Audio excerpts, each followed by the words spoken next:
ጊዜው ዲሴምበር 7 1971 ነበረ። በኒው ጀርሲ ግዛት የምትገኘው ዌስትፊልድ ጸጥተኛና ሀብታም ሰፈር ነበረች። በዚያ ሰፈር ውስጥ ብሪዝኖ የተባለ ባለ 19 ክፍል ታላቅ መኖሪያ ቤት ግን ለሳምንታት ጭር ብሏል። ጎረቤቶች ጥርጣሬ ገባቸው፣ ምክንያቱም የቤቱ መብራቶች ሌትና ቀን ለ24 ሰዓት ይበራሉ። ነገር ግን ምንም አይነት የሰው እንቅስቃሴ አይታይም። ፖሊሶች ጥሪ ደርሷቸው ስፍራው ላይ ደረሱ። በመስኮት በኩል ሰብረው ሲገቡ ቤቱ ባልተለመደ ሁኔታ እጅግ ቀዝቃዛ ሆኖ አገኙት። በቤት ውስጥ ባሉ ስፒከሮች አማካኝነት የሐዘን ክላሲካል ሙዚቃ ያስተጋባ ነበረ። ፖሊሶቹ ሙዚቃ ወደሚመጣበት አዳራሽ ሲገቡ ለዘላለም የሚመለሱት ትዕይንት ተመለከቱ። 4 አስክሬኖች በወለሉ ላይ ጎን ለጎን ተደርድረው በብርድ ልብስ ተጠቅልለዋል። የቤቱ ባለቤት ሄለን እና 3 ልጆቿ ነበሩ።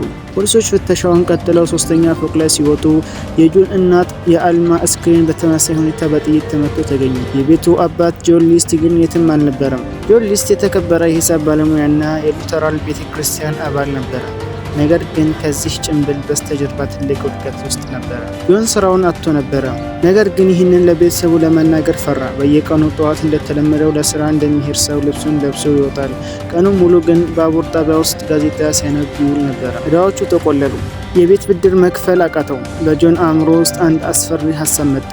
ቤተሰቤን ከዚህ የገንዘብ ውርደት እና ልጆቼ በሃይማኖት የሚርቁበትን ዓለም ለማዳን ብቸኛው መንገድ ወደ መንግስተ ሰማያት መላክ ነው የሚል ነበረ። ግድያውን ለሳምንታት አቀደው። ልጆቹ ለጥቂት ሳምንታት ከትምህርት ቤት እንደሚቀሩ የሚገልጽ ደብዳቤ ለትምህርት ቤት አስገባ። የፖስታ አገልግሎት እና የወተት አቅርቦት እንዲቆም አደረገ። ግድያው የተፈጸመው ፖሊስ አስክሬኑን ከማግኘቱ ከ1 ወር በፊት ነበረ።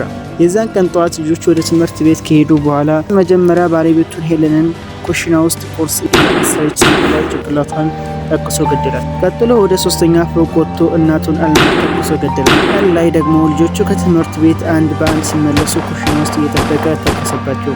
ፓትሪሺያና ፍሬድሪክ ወዲያውኑ ሞቱ። ትልቁ ልጅ ጆን ጁኒየር ግን አባቱ ጠመንጃ ይዞ ሲጠብቀው ራሱን ለመከላከል ታገለ። ጆን ሊስት ልጁን ለመግደል 10 ጊዜ መተኮስ ነበረበት። ጆን ሁሉንም አስክሬኖች ወደ ሙዚቃ አዳራሹ ጎትቶ በመውሰድ በቅደም ተከተል አጋደማቸው። ከዛም በራሱ እራት አዘጋጅቶ በላና በዚያው ቤት ውስጥ ተኛ። በማግስቱ ጠዋት ዱካውን አጥፍቶ በራዲዮ ሙዚቃ ከፍቶና ለፓስተሩ የ5 ገጽ የኑዛዜ ደብዳቤ ትቶ ጠፋ። ጆን ሊስት መኪናውን በኒውዮርክ ኬኔዲ አየር ማረፊያ ጥሎ ጠፋ። ፖሊሶች በአገር አቀፍ ደረጃ ቢፈልጉት ለ18 ዓመታት ምንም ፍንጭ ሊያገኙ አልቻሉም። ጆን ግን ስሙ ወደ ሮበርት ክላርክ ቀይሮ በዴንቨር ከተማ አዲስ ሕይወት ጀምሮ ነበር። እዚያም እንደገና አግብቶ በሂሳብ ባለሙያነት ተቀጥሮ መስራት ጀመረ። አዲሷ ባለቤቱ ዶሎሬስ እሱ ቀደም ሲል ሚስቱ በካንሰር እንደሞተችበትና ልጆችም እንዳልነበሩት ነግሯት ነበረና እሷም አምናው ነበረ። ጆን ያለፈውን ታሪኩ ሙሉ በሙሉ ደምስሶ እንደ ማንኛውም ተራ ሰው ይኖራል። ሞስት ዋንትድ የተባለ የቴሌቪዥን ፕሮግራም የጆንን ታሪክ ለመስራት ወሰነ። ችግሩ ጆን ከ18 ዓመት በኋላ ምን ሊመስል እንደሚችል አለመታወቁ ነበረ። ፍራንክ ቤንደር የተባለ ሰዓሊ የጆንን የድሮ ፎቶና የአባቱን መልክ በማጥናት ከ18 ዓመት በኋላ ሊኖረው የሚችለው መልክ የሚገምት የጭንቅላት ቅርጽ ሰራ። ይህ ቅርጽ በቴሌቪዥን በቀረበ በ11ኛው ቀን በዴንቨር የሚኖሩ የጆን ጎረቤቶች ለፖሊስ ደወሉ። ይህ ሰው እዚህ የሚኖረውን ቦብ ክላርክን ይመስላል አሉ። ፖሊስ ሪችመንድ ውስጥ ቦብን ወይም የድሮን ጆን በቁጥጥር ስር አዋለው። መጀመሪያ ቢክድም የጣት አሻራ እውነቱን አወጣው። በፍርድ ቤት ወቅት ጆን ድርጊቱን የፈጸመው ቤተሰቡን ለማዳን እንደሆነ ተከራከረ።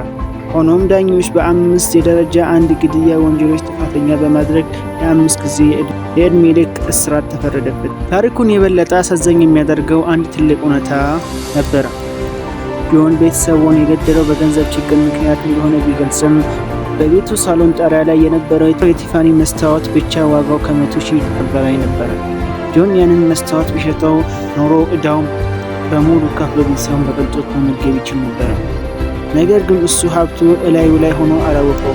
ጆን ሊስት በ2008 እንደ አውሮፓውያኖች አቆጣጠር በ82 ዓመቱ በእስር እያለ በሳምባ ምች ምክንያት ሞተ።